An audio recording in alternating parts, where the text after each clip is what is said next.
Tea கடை kitchen சொந்தங்களுக்கு வணக்கம். ஃப்ரெண்ட்ஸ், நம்ம இன்றைக்கி ஒரு 5 நிமிஷத்தில் சூப்பரான ஸ்நாக்ஸ் ஒன்று செய்ய போகிறோம். அது எப்படிங்க 5 நிமிஷத்தில் எப்படி ஸ்நாக்ஸ் செய்ய முடியும்னு நீங்கள் நினைக்கலாம். ஆமாங்க, டீ போடுற நேரத்தில் ஒரு பக்கம் ஸ்நாக்ஸ் ரெடி பண்ணிடலாம். அந்தளவுக்கு ரொம்ப ஈஸியாக இருக்கும். ரொம்ப வேகமாக, அதே நேரத்தில் ரொம்ப சத்துக்கள் அதிகம் நிறைஞ்ச இந்த ஸ்நாக்ஸை எப்படி செய்யலாம் அப்படிங்கிறத வேகமாக வாங்க பார்ப்போம். வணக்கம். இன்றைக்கி நம்ம டீ கடை கிச்சனில் வந்து வெள்ளை எள்ளு உருண்டை செய்ய போகிறோம். அதுக்கு இந்த மாதிரி ஒரு பாத்திரத்தை வந்து வச்சுக்கிட்டு லோ ஃப்ளேமில் பற்ற வச்சுக்கிடுவோம் அடுப்பை. நம்ம 1 கப்பு இன்றைக்கி எடுத்துருக்கோம் வெள்ளை எள்ளு. அதை நல்லா பொரிய வறுத்துக்கிடணும். கருகாத அளவுக்கு நல்லா எள்ளு வந்து நல்லா பொரிஞ்சிடணும். இந்த அளவுக்கு நல்லா வறுக்கணும். வெள்ளை எள்ளு நம்ம கருப்பெள்ளையிலையும் செய்யலாம். நம்ம இன்றைக்கி வெள்ளை எள்ளு எடுத்துருக்கோம்.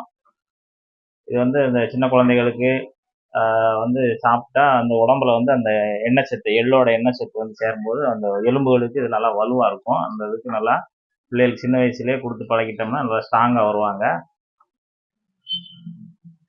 லைட்டாக மனம் வந்துருச்சு. மனம் வந்தோடனே நல்லா பொரியட்டும்.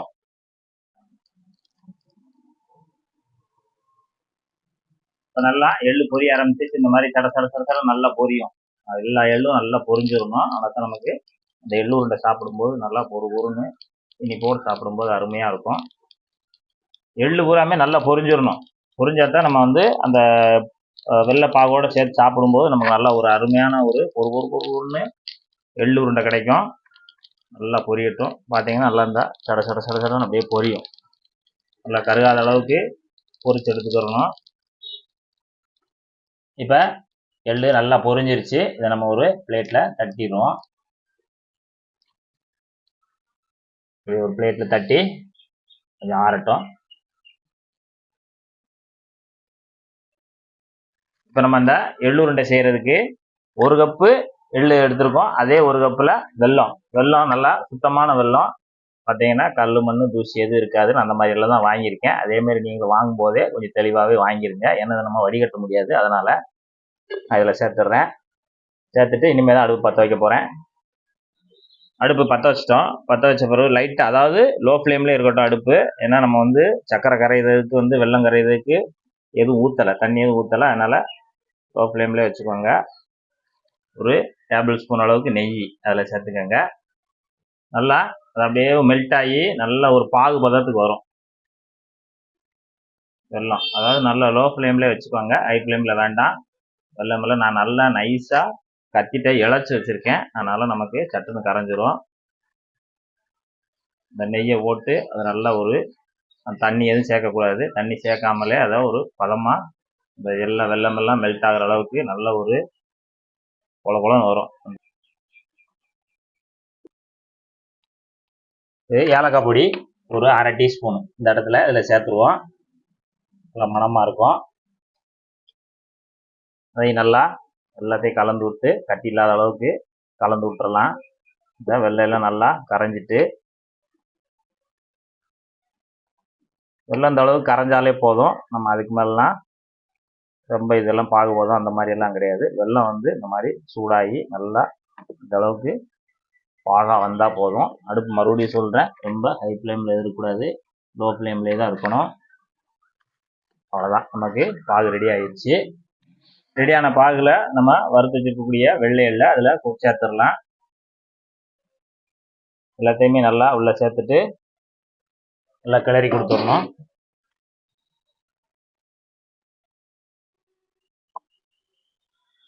இந்த வெல்லமும் எள்ளும் நல்லா கிளறி கொடுங்க. இந்த பாகோட இந்த எள்ளு வந்து நல்லா செட் ஆயிரும். இந்த அளவுக்கு செட் ஆனால் போதும். நீங்கள் இந்த ஸ்டேஜில் நல்லா கிண்டி கொடுத்துட்டு ஸ்டவ் ஆஃப் பண்ணிடலாம். இப்போ ஸ்டவ் ஆஃப் பண்ணிவிட்டு இந்த மாதிரி பிளேட்டுக்கு நம்ம மாற்றிடலாம். எல்லாத்தையுமே மாற்றிடுங்க. இப்போ அவ்வளோதான், நமக்கு சட்டுன்னு ரெடி ஆயிடுச்சு. இந்த ரெடியான உடனே எல்லாத்தையும் நல்லா வலிச்சு விட்டுட்டு லேசாக, ரொம்ப ஆறிடக்கூடாது. அது அப்படியே மறுபடியும் நம்ம உருண்டை பிடிக்க முடியாது. லேசாக கை பொறுக்கிற அளவுக்கு நல்லா பிண்டி லைட்டாக ஆற விட்டுட்டு, ஏன்னா பாகு கை வச்ச உடனே கை பொத்துரும். ஆமாம், வெல்லம் பாகு வந்து ரொம்ப சூடு அதிகமாக இருக்கும். நல்லா இந்த அளவுக்கு நல்லா கிளறி கொடுத்துருங்க. இப்போ வந்து நம்ம உருண்டை பிடிக்க போகிறோம். லைட்டாக தண்ணியில் வந்து கையை லைட்டாக நினச்சிக்கோங்க. ஏன்னா அது சூடாக இருக்கும். அதனால் லைட்டாக அப்படி நினச்சிக்கிட்டிங்கன்னா அப்படி கொஞ்சம் சூடு பொறுக்கும். பாகு ட்ரை ஆகுறதுக்குள்ள நம்ம உருண்டை பிடிச்சிடணும். ஏன்னா ரொம்ப நம்ம உருண்டை பிடிக்க லேட் ஆயிடுச்சுன்னா அந்த உதிரியாவே அப்படியே செட் ஆயிரும். அதனால அந்த வெதுவெதுப்பான அந்த சூட்லயே நம்ம எல்லா உருண்டையும் பிடிச்சி முடிச்சிடணும். இந்த மாதிரி இதுக்கு இடையில நம்ம கொஞ்சம் பொரிகடலை சேர்க்கணும்னா சேர்த்துக்கலாம். கொஞ்சமா ஒரு 2 டேபிள் ஸ்பூனு பொரிகடலை சேர்த்துக்கிட்டோம்னா அதுவும் நல்லா இருக்கும். சூடா இருந்துச்சுன்னா மறுபடியும் லைட்டா தண்ணியை தொட்டு நல்லா உதறிடுங்க. உதறிட்டு கொஞ்சம் கொஞ்சமா எடுத்து நல்லா குடிச்சுக்கலாம். இதே மாதிரி கொஞ்சம் பாகு கூடிருச்சு அப்படின்னா நீங்க ஒரு ட்ரேல கூட ஊற்றிடலாம். நல்ல ஒரு சின்ன ட்ரே, ஒரு 1/2 இன்ச்சு உள்ள மாதிரி ஒரு ட்ரேல போட்டு நல்லா பரப்பி விட்டு அதை நல்லா கொஞ்சம் செட் ஆன பிறகு அப்படியே நம்ம கட் பண்ணி கடையில் வாங்குற மாதிரி துண்டு துண்டா கடல மிட்டாய் துண்டு மாதிரி போட்டு நம்ம அதே மாதிரியும் ரெடி பண்ணிக்கலாம். இன்னைக்கு நம்ம உருண்டையாக தான் உருட்டி எடுத்துருக்கோம். இதே மாதிரி கருப்பு எள்ளும் நீங்க தயார் பண்ணிக்கலாம். பிடிக்கிறவங்க கருப்பு எள்ளு கூட தயார் பண்ணிக்கலாம். வணக்கம், நம்ம டீ கடை கிச்சன்ல வந்த எள்ளுருண்டை, ரொம்ப லேசான எள்ளுருண்டை, இந்த அளவுக்கு சத்தான பொருளை எவ்வளவு எளிமையா பண்ணலாம் அப்படின்றத சட்டுன்னு வீட்டில் இருக்க பொருள் வச்சே பண்ணிடலாம். இப்போ எள்ளுருண்டை தயாராகிடுச்சு. நம்ம சாப்பிட்டு பார்ப்போம். ஆறிடுச்சு, நல்லா பொறுன்னு இருக்கும். அப்படி கடிக்கும்போது நூறு வரும். நம்ம உருண்டை பிடிச்சிக்கலாம். இன்னும் நல்லா ஆறணும். அந்த ஏலக்காய் வெள்ளைப்பாகு அருமையா இருக்கு. இப்போ நம்ம அந்த உருண்டை பிடிக்கும் போது கொஞ்சம் வெதுப்பான சூடுலேயே பிடிச்சிடணும். அப்படின்னா தான் நமக்கு உருண்டை கையில் நிற்கும். இல்லைன்னா மறுபடியும் ஆறிடுச்சுன்னா உதிரி ஆயிரும். அப்புறம் பிடிக்க முடியாது. இப்போ அப்படியே திருப்பி ஆறிடுச்சு அப்படின்னு சொன்னால் மறுபடியும் அதே நம்ம எதில் ரெடி பண்ணோமோ அந்த உதிரி எடுத்து அதே இதில் போட்டு மறுபடியும் லைட்டாக ஸ்லோவில் வச்சு மெல்ட் பண்ணிங்கன்னா மறுபடியும் மெல்ட் ஆயிரும். மறுபடியும் எடுத்து உருண்டை பிடிச்சிடலாம். இது மாதிரி நீங்களும் ரெடி பண்ணி சாப்பிட்டு எப்படி வந்ததுன்னு நம்ம கமெண்ட்ல சொல்லுங்கள். நன்றி, வணக்கம்.